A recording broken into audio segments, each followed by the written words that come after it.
show you one of my favorite recipes for making bread. I have this Regal Kitchen Pro bread maker, and it was actually, my grandma gave it to me. It was hers, so I don't know if you can still buy it. It does the job well. So I'm going to show you this recipe. I have actually used it to make a loaf of bread, bagels, pizza dough. I just really, really like the bread, the taste and texture of this bread. So first thing you do, if you have not used the bread machine, there will usually be a loaf pan with a little paddle in the bottom. Make sure that's in there. And then for mine, read your directions, but you add water, a little bit of warm water. Your sugar and salt goes in the water, and your honey. So that was a 3/4 cup of water, 2 tablespoons of sugar, a teaspoon of salt, a tablespoon of honey. That all goes on the bottom, and the key to this is you don't stir anything up. So next I'm going to add, and I use a scale to weigh my flour instead of like spooning it into a cup. I know how much a cup of whole wheat and a cup of unbleached white flour weighs, so I weigh them, and then a cup of, it's 1 cup of whole wheat and 1 cup of unbleached white, or you could use all-purpose flour, but I like to use unbleached. Then you kind of make a hole, like a little well in there, and you're going to put your yeast in that. And this calls for 1 teaspoon of yeast, but I'm not using bread machine yeast, so I'm going to use about 1.5 teaspoons.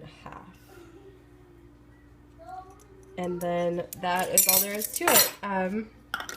When I make bread, I just select the bread cycle on the machine, like if I'm making a loaf of bread. So I have it plugged in here. It's plugged in. I'm going to select, you can do a normal, dark, a smaller loaf, 1 pound French sweet, or dough. So if I'm making bagels or pizza, I just have it do the dough, and then just doing a normal one now. So that is the normal setting. And then that's what the inside looks like. You just take this pan, I haven't mixed anything up yet. Mine locks into place. And you close it and hit start. And mine takes 2.5 hours to make a loaf. So in 2.5 hours, I will have some bread. I have made just strictly whole wheat, but today I'm doing the half and half. If I do whole wheat, I have to add another 15 minutes to that. That's how I do it. And then if I were making bagels, you like take them out and shape them into bagel shape and boil them for 2 minutes in water with a little bit of honey in there, and then you bake them in the oven.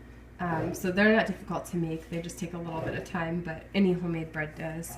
And then pizza dough, I just take the dough straight out, knead it a little bit, and then roll it out on a pizza stone and use it as pizza crust. So this is a really good recipe for all of those. And you can do all whole wheat, just usually, I don't know, my bread machine says that 13 minutes into this cycle, I have to stop it and start it again because it takes a little bit longer to mix all of that together. That's it. That's the recipe. It's delicious, and you should definitely try it. Okay, so here's the finished product. It's just a little loaf, and I usually get about 8 to 9 slices out of a loaf that I make. And you can see I like this recipe because the crust is crunchy, but it's not too rough. Like some of the other recipes I have, it's really crunchy, chewy crust, and this is a good in-between one. And I love making bread because your house smells delicious. And also, I wanted to let you know, I don't think I said it earlier, you can adapt this recipe if you don't have a bread machine.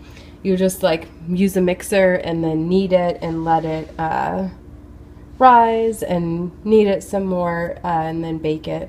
Or you can make bagels from it, or pizza dough, or whatever you want to do. But okay, and here is the bread. This is how we're eating it tonight. It's just sliced and then a little butter and cheese and garlic salt. and then we'll broil it just to melt the cheese and make it crispy. And that is our homemade garlic bread that we're having with dinner. And that's what it looks like sliced up. So it is delicious.